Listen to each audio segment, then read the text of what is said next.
오늘은 성령 강림절입니다.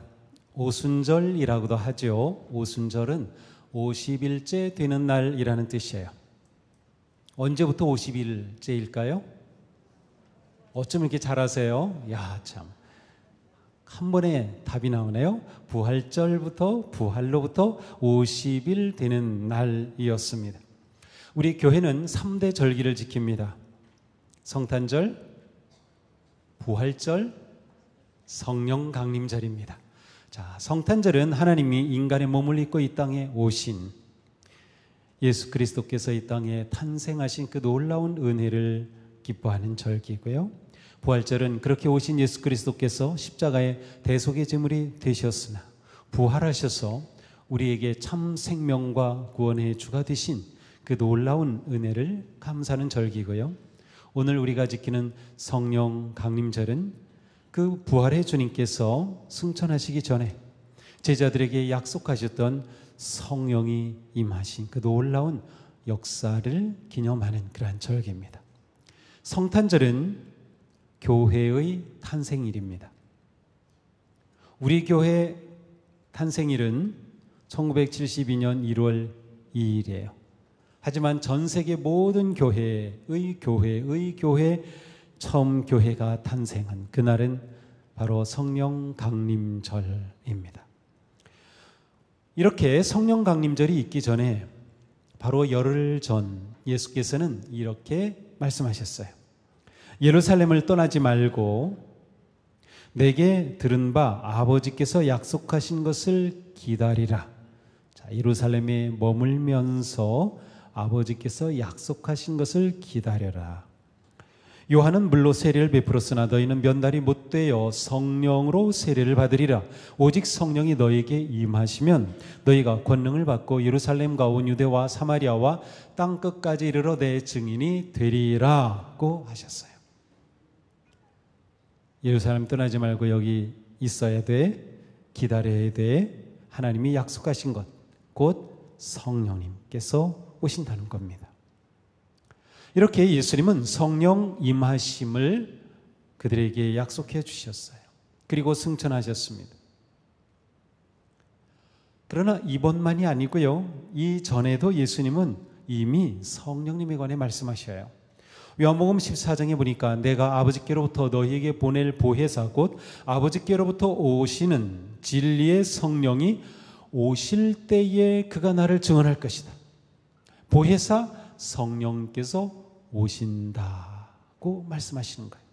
누가복음 24장에서도 보면 내가 내 아버지께서 약속하신 것을 너희에게 보내리니 너희는 위로부터 능력으로 입혀질 때까지 이 성에 머물라.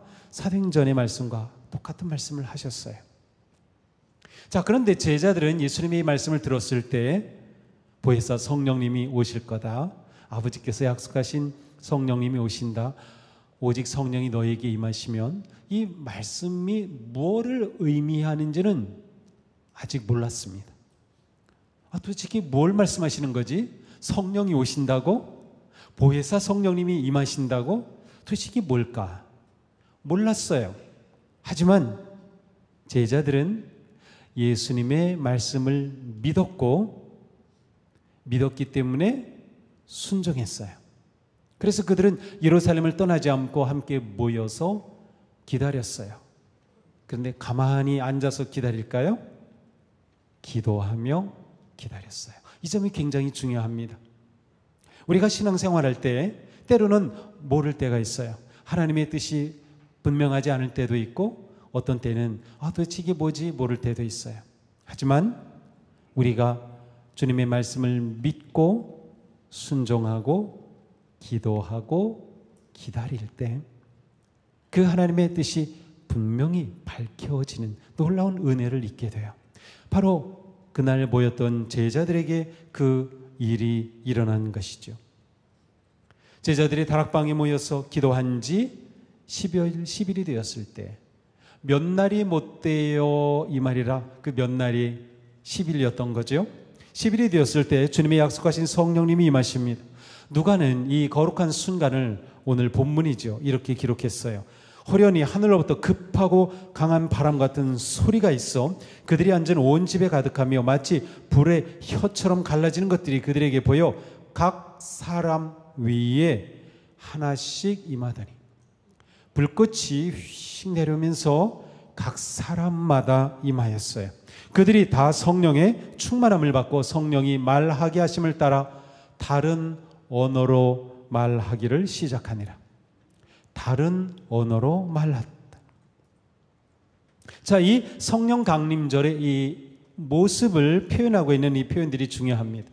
하늘에서 세찬 바람이 부는 소리가 들렸다. 음성 같은 소리. 그리고 불길이 타오를 때와 같이 혀와 같이 갈라지는 그런 불꽃의 모습이 각 사람 위에 내려온 것이에요.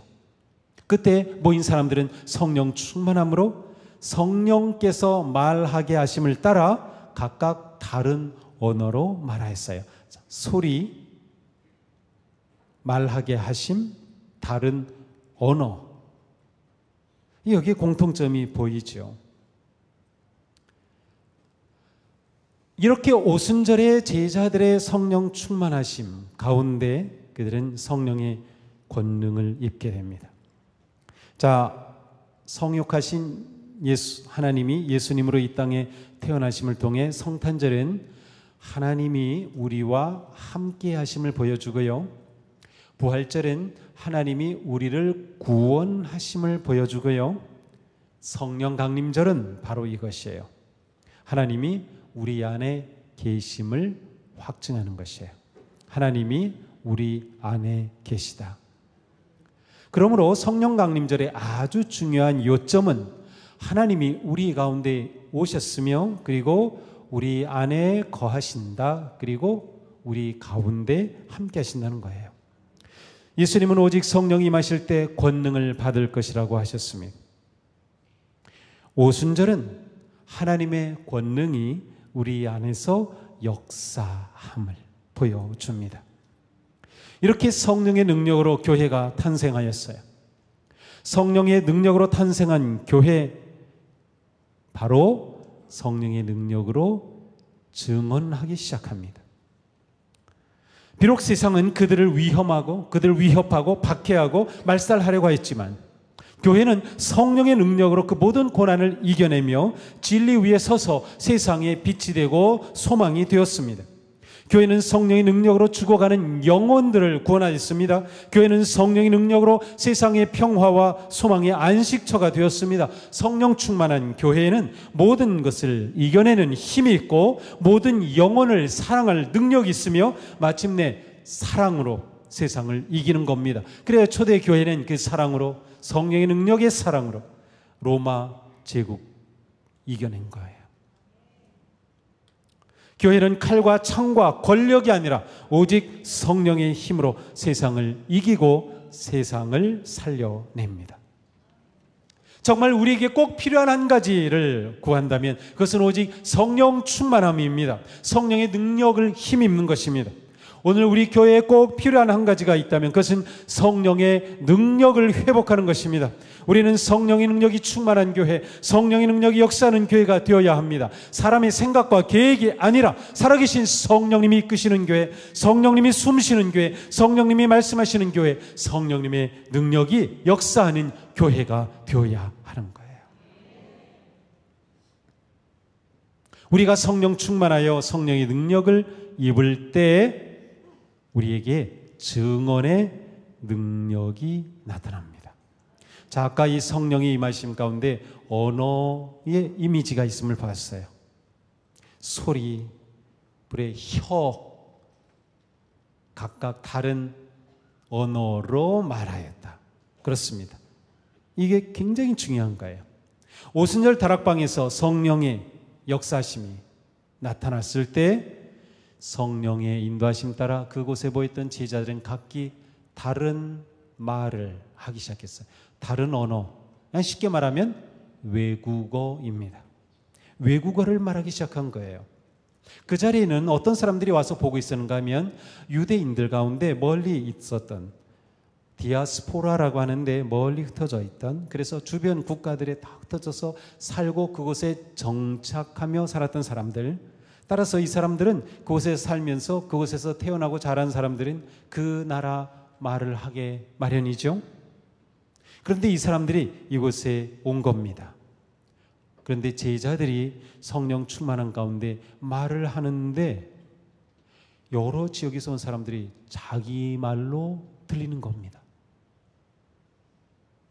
어떤 사람들이 여기 왔어요? 메데, 엘람, 메소포타미아, 갑바도기아, 아시아, 부르기아, 이집트, 리비아, 로마, 크레타, 아라비아. 아라비아에서 온 사람이 여기 있는데 제자들이 말하는데 아라비아 말을 하는 겁니다. 들리는 거예요. 또 제자들이 말하는데 이집트에서 온 사람이 이집트 말을 듣는 겁니다. 정말 놀라운 일이 일어났어요. 그들이 깜짝 놀랐다 그랬어요. 그리고 심지어 어떤 사람들은 이것을 이해하지 못하니까 저 사람들 술 취했네 하고 조롱하였던 거죠. 자, 성령 강림은 무엇을 의미합니까? 언어의 장벽이 깨진 겁니다. 언어의 장벽이 무너진 거예요. 바벨탑 사건으로 인해 인간의 죄의 교만으로 하나님이 인간의 언어를 그 흩으신 언어가 성령 강림절 통해 하나로 소통하게 된 놀라운 역사가 일어난 겁니다. 왜 언어의 소통이 이날 일어났을까요? 그것은 오직 한 가지 목적 때문입니다. 그것은 구원의 복음을 다른 나라, 다른 민족, 다른 언어로 전하기 위해서입니다. 그게 증언의 능력이에요. 예수님이 약속하신 게 뭐예요? 너희가 권능을 받고 예루살렘, 유대, 사마리아 땅끝까지 이르러 내 증인이 되는 겁니다. 그리스도의 복음을 전하라. 능력이 임하면, 능력이 임했을 때에 따라서 그들에게 언어의 소통의 역사가 일어난 것이에요. 이렇게 오순절 성령 강림은 담대한 말씀이 선포되고 복음이 선포되고 그 복음을 전하게 되는 그러한 증인, 증언의 능력이 나타난 것입니다. 오순절 이 역사가 있은 그 바로 다음에 사도행전에 이어지는 이야기는 베드로가 복음을 선포한 거예요. 설교했어요. 그것을 위해 성령 강림이 있었기 때문에 베드로가 성령 충만할 때 설교하기 시작한 거예요. 이 설교의 내용은 뭐예요? 오직 예수님이 구세주이시다. 그리고 예수 그리스도께서 부활하셨다고 하는 구원과 생명의 복음이었습니다. 베드로는 말하죠. 우리는 모든 사람들에게 바로 증인이 된다라고 말하고 있어요. 우리는 모두에게 증인이 되었다. 성령 충만함을 입은 제자들은 증인이 된 겁니다. 그날 성령 충만함을 경험한 120명의 성도는 성령의 능력을 힘입어 그리스도를 전하는 증인의 삶을 살게 된 거예요. 오직 성령이 임하시면 권능을 받고 내 증인이 되리라. 이 제자들은 이전에 어떤 모습이었어요? 예수님이 십자가에 못 박히실 때 그들은 다 뿔뿔이 흩어졌어요. 예수님을 버리고 도망하였어요. 그들이 예수님을 따랐던 제자였음이 알려지는 것을 두려워했어요. 그래서 문을 꼭 걸어잠고 숨어 있었습니다. 겁쟁이, 배신자, 나약한 모습이 그들이었어요. 그러나 성령 강림의 은혜를 입고 성령의 능력을 받았을 때 제자들은 한결같이 용감해졌습니다. 어떻게 용감해졌어요? 복음을 전하는 겁니다. 권력자들의 위협이 두렵지 않았어요. 박해와 환난이 무섭지 않았어요. 오히려 복음을 전하는 일에 자신의 목숨까지 내걸었어요. 예수님의 12 제자 중에 요한 외에는 복음을 전하다 순교했어요. 어떻게 이렇게 놀라운 일이 일어났을까요? 성령의 능력이 임했을 때 그들에게는 증인의 능력이 나타났던 것이죠. 우리가 복음을 전하고 증인이 되는 것이 힘든 이유가 있습니까? 우리가 복음을 전할 때 두렵습니까? 그렇다면 그것은 우리가 성령의 능력을 의지하지 않기 때문입니다. 전도하기 힘든가요? 힘들죠. 왜 힘들죠? 전에도 거절 당하니까, 거절의 두려움. 어떤 사람은 너무나도 부끄러움을 타가지고 누구에게 말하는 것 자체도 힘든 사람. 자, 이 모든 것은 뭐예요? 내가 하려고 하면 힘든 거예요. 그러나 성령의 능력이 나 가운데 임하시면 나는 담대히 전하는 거예요. 그 사람이 믿고 안 믿고는 내 책임 아니에요. 증인이 되는 것일 뿐이에요. 예수님은 그리스도이십니다. 예수님은 부활의 주님이십니다. 여기에 참 생명이 있습니다. 구원의 길이 있습니다. 여기에 진정한 복의 길이 있습니다. 전하면 되는 겁니다. 사도 바울은 말씀합니다. 성령을 힘입지 않고는 아무도 예수는 주님이시다 라고 말할 수 없습니다. 예수님은 주님이십니까? 예수님은 주님이시다 라고 고백하십니까?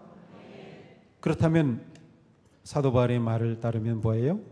성령이 이미 내 가운데 있는 거예요. 성령의 능력을 힘입지 않은 것은 예수는 주님이시다 라고 고백할 수 없대요. 물론 이 당시에는 엄청난 박해의 상황이긴 했어요. 역사적 배경이. 그런 상황에서 예수님은 주님이시야, 로마 황제가 아니라 예수님이 주님이시다라고 고백하는 것은 정말 성령의 능력이 아니고서는 불가능한 일이었어요. 그러나 이것은 지금도 마찬가지입니다. 지금도 나는 예수님이 내 인생의 주님이시다라고 분명히 선언하고 고백합니까? 세상은 점점 교회와 크리스찬들에 대해 적대적이죠. 그런 상황에서 이렇게 말할 수 있다는 것은 성령의 능력을 의지하지 않고선 힘든 겁니다. 또 말씀하죠. 여러분은 하나님의 성전이며 하나님의 성령이 여러분 안에 거하신다는 것을 알지 못합니까? 우리가 하나님의 성전인 이유는 우리 안에 하나님의 영, 성령이 거하시는 거예요. 내 안에 거하신다고요? 맞습니다. 여러분 안에 성령님이 계셔요. 내가 그것을 인정하지 않고 아니면 그 성령님을 그냥 잠재워 두는 거예요. 성령님, 저 그냥 뒷방에 가서 주무세요. 나는 내 마음대로 할 거예요. 그렇게 살기 때문에 성령님이 잠자고 계신 거예요. 또 말씀하죠. 성령이 우리의 영과 함께 우리가 하나님의 자녀임을 증언하십니다. 누구든지 예수 그리스도를 믿고 영접하면 하나님은 그를 구원하여 주시며 그 사람 안에 성령님이 거하십니다. 성령님은 능력의 하나님이에요. 그래서 우리가 우리의 사명을 완수할 수 있도록 우리를 도우시고 역사하시는 겁니다. 우리는 오직 성령의 능력으로 삽니다. 사랑하는 성도 여러분, 우리 모두 성령 충만하심으로 증인의 능력을 회복하시기 바랍니다. 우리 가운데 계신 성령님의 능력을 의지하여 죽어가는 영혼을 구원하며 천국을 확장하는 능력의 증인들이 되시기를 축복합니다. 또한 성령의 능력은 변화의 능력입니다. 성령의 능력은 증인의 능력이며 또한 변화의 능력이에요. 성령 강림의 역사적 사건은 모든 것을 변화시켰습니다. 다락방에 모였던 성도들은 불의 혀같이 많은 성령의 충만하심을 잊게 되자 그 삶이, 존재가 바뀌었습니다. 성령 강림의 그날 불의 모습을 보았다. 굉장히 중요한 메시지가 있어요. 불의 모습. 불은 모든 것을 변화시킵니다. 무엇이든지 불에 닿으면 뜨거워질 뿐만 아니라 모양도 바뀝니다. 또한 불은 깨끗하게 합니다. 완전히 소독하죠. 그래서 옛날에 불에 달궜다가 칼을 불에다 지신 다음에 수술하고 그랬죠. 깨끗하게 해요. 불에 닿으면 변하게 돼 있어요. 얼음은 점점 녹아 물이 되고 그 물은 기체가 되죠. 이처럼 성령의 불이 닿으면 사람이 변화돼요. 성령의 불이 닿으면. 성령의 능력은 불과 같아서 죄인을 깨끗하게 하고 마음과 생각을 새롭게 하며 태도를 변화시키고 우리 인생을 바꿉니다. 그러므로 성령님은 우리가 거듭나고 새롭게 해주시는 변화의 능력이에요. 예수님이 복음 사역을 하시면서 만나고 섬겼던 사람들을 보십시오. 갈릴리의 어부들이었습니다. 소외되고 차별받은 세리와 창녀들이었습니다. 병자와 귀신 들린 자들이었습니다. 굶주린 자들이었어요. 그러나 그들은 예수님을 만날 때 희망과 기쁨의 사람으로 변화되었습니다. 하나님의 은혜와 사랑이 넘치는 삶이 되었지요. 예수님이 세상을 구원하고 치유하는 천국 복음 사역을 제자들에게 맡기고 승천하신 이유는 제자들에게 힘이 있거나 지혜가 있거나 경험이 있기 때문이 아닙니다. 예수님이 그 모든 복음의 사역을 제자들에 맡기고 승천하실 수 있었던 것은 성령님께서 오실 때 그들이 성령의 능력을 힘입어 역사할 것을 보셨기 때문이에요. 이것이 주님의 놀라운 계획입니다. 이것이 주님의 복음 계획이었어요. 그러므로 성령 강림절에 교회가 시작된 거예요. 이것이 주님의 계획이었던 것이죠. 베드로는 설교하면서 성령 강림의 역사는 마지막 날에 하나님의 영을 부어주심을 선포한 선지자 요엘의 예언이 성취된 것이다 라고 오늘 본문 뒤에 또 가보면 16절에 그렇게 말씀해요. 성령 강림절을 가리켜 요엘의 예언이 성취되었다. 마지막 날에 관한 예언이 성취되었다. 이것은 무슨 말일까요? 성령 강림은 말세와 함께 마지막에 완성과 함께 하나님의 새 역사가 시작됨을 보여주는 겁니다. 하나님의 창조의 역사가 시작된다는 거예요. 성령의 능력은 그래서 변화의 능력입니다. 놀라운 창조의 역사가 우리 가운데 일어납니다. 성령이 임하시면 변화될 수 있습니다. 자기 자신이 변화되지 않아서 힘드신가요?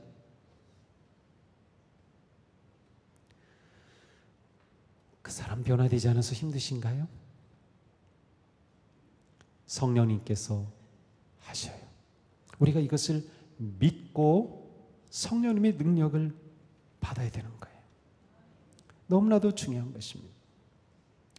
오늘 우리에게 필요한 것은 바로 이 성령님의 변화의 능력입니다. 어떤 변화일까요? 성령님께서 우리 가운데 임하면 우리에게 사랑할 능력을 주셔요. 우리에게 용서할 능력을 주셔요. 화해할 능력을 주셔요. 치유의 힘을 주셔요. 헌신의 능력을 주셔요. 겸손의 능력을 주셔요. 인내의 능력을 주셔요. 기쁨의 능력을 주셔요. 감사와 찬양의 힘을 주십니다. 이것이 오늘 우리에게 필요한 것이에요. 성령 충만, 창조의 능력, 변화의 능력입니다. 사랑하는 성도 여러분, 미움이 사랑으로 변하고 두려움이 담대함으로 변하고 교만이 겸손으로 변하고 불평과 원망이 감사와 기쁨으로 변하고 다툼과 전쟁이 평화로 변하고 성령의 역사가 우리를 새롭게 변화시키는 그 놀라운 은혜가 우리 가운데 임하기를 축복합니다. 변하는 그곳에 하나님의 나라가 임할 것입니다. 이 시간 예배하는 우리에게 성령의 능력, 창조와 변화의 역사가 나타나기를 축복합니다. 그래서 우리가 이제부터 변화되는 나를 그려보셔야 돼요. 내 안에 성령님 이미 계시죠? 성령님께서 내게 계속 말씀하실 겁니다. 때로는 양심의 소리로 말씀할 거고요. 때로는 우리에게 특별한 생각으로 말씀하셔요. 뭐 성령님이 말씀하신다고 해서 뭐 이상한 현상이 아니에요. 내 안에 이상하게 하나님의 말씀이 떠올라서 그 말씀 이렇게 살라는 것이구나. 내가 고민하는 그 문제 갑자기 내게 너무나도 은혜로운 생각이 떠올라. 그런데 그렇게 하려니 내가 나를 많이 내려놓아야 돼요? 혹은 성령님의 음성 순종하는 거죠. 자, 그렇다면 우리는 어떻게 이러한 성령의 능력을 얻을 수 있을까요? 성령의 능력 얻고 싶지 않으세요? 아니면 여기서 그냥 설교 끝내려고? 원하지 않는데 성령의 능력 얻기 원하셔요? 그러면 제가 말씀합니다. 간단합니다. 성령 충만하심을 구하십시오. 이건 제 말이 아니에요. 자, 함께 읽어보겠습니다. 너희가 악할지라도 좋은 것을 자식에게 줄 줄 알거든 하물며 너희 하늘 아버지께서 어떤 자에게 구하는 자에게 성령을 주시지 않겠느냐. 구하는 자에게 성령을 주셔요. 구하셨습니까? 힘들어는 하죠. 구하셨습니까? 내가 변화되기 위해 성령을 구하셨나요? 주님의 일을 하면서 성령의 능력을 구하셨나요? 선한 일을 하기 위해 성령의 능력을 구하셨나요? 그냥 도와주세요. 그렇게만 기도했나요? 성령의 능력을 구하면 하나님께서 우리에게 성령을 주신다. 구하시는 겁니다. 하나님은 우리가 구할 때 주시겠다고 약속하셨으니 우리가 믿고 구하면 되는 것이에요. 그러니 성령을 간절히 구하시기 바랍니다. 성령의 능력으로 우리가 변화되고 증인이 될 수 있도록 믿음으로 구하시기 바랍니다. 구함의 가치, 기도의 가치가 얼마나 귀한지 몰라요. 기도하는 것, 구하는 것.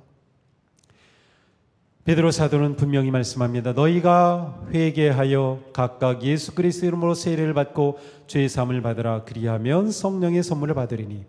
여기에 또 다른 성령을 받는 방법이 있네요. 어떻게? 회개하여. 우리가 처음 예수님을 믿을 때 회개함으로 예수 그리스도를 영접하여 우리는 세례를 받았습니다. 세례 받을 때 우리는 모든 죄를 고백하고 죄 씻음을 받았어요. 자, 세례 받은 이후에 우리는 죄를 하나도 안 지었죠? 죄 졌어요? 어이구, 저런 큰일 났네. 맞아요. 우리는 세례를 받았지만 죄를 지어요. 그러나 회개함을 통해 우리는 죄 사함을 받고 무엇을 얻어요? 성령을 선물로 받아요. 자, 왜 그런가? 죄는 하나님과 우리 사이를 가로막는 담과 같아요. 죄가 있을 때 하나님의 영이 우리와 소통하시지 않아요. 물론 하나님이 강압적으로 역사하실 수는 있어요. 하지만 하나님은 죄를 너무나도 역겨워하셔요. 하나님은 거룩하시기에.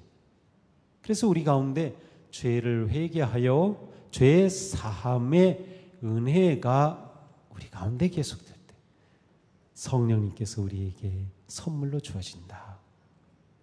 구하라, 회개하라. 회개한다는 것은 끊임없이 내 자신을 하나님 앞에서 내려놓고 나를 돌이키고 반성하며 말씀 위에 세워가는 것을 의미합니다. 겸손하게 주님의 뜻을 따르는 것, 성령님께서 일하시는 아주 좋은 방법이 됩니다. 그냥 내려놓는 것입니다. 내 생각 내려놓고 내 고집 내려놓고 내 방식 내려놓는 것이죠. 자기 뜻을 내려놓고 하나님의 뜻을 구하는 것이에요. 쉽게 말하면 내 힘 빼고 성령님의 힘으로 살아가는 겁니다. 이 시간 불과 같은 성령님의 은혜와 역사가 우리 모두에게 충만하기를 축복합니다. 성령의 놀라운 능력이 역사하기를 축복합니다. 증인의 능력이 회복되고 변화의 능력이 임하기를 축복합니다. 성령의 능력은 하나님의 선물이에요. 기억하십시오. 우리는 성령의 사람들입니다. 나는 성령의 사람이다.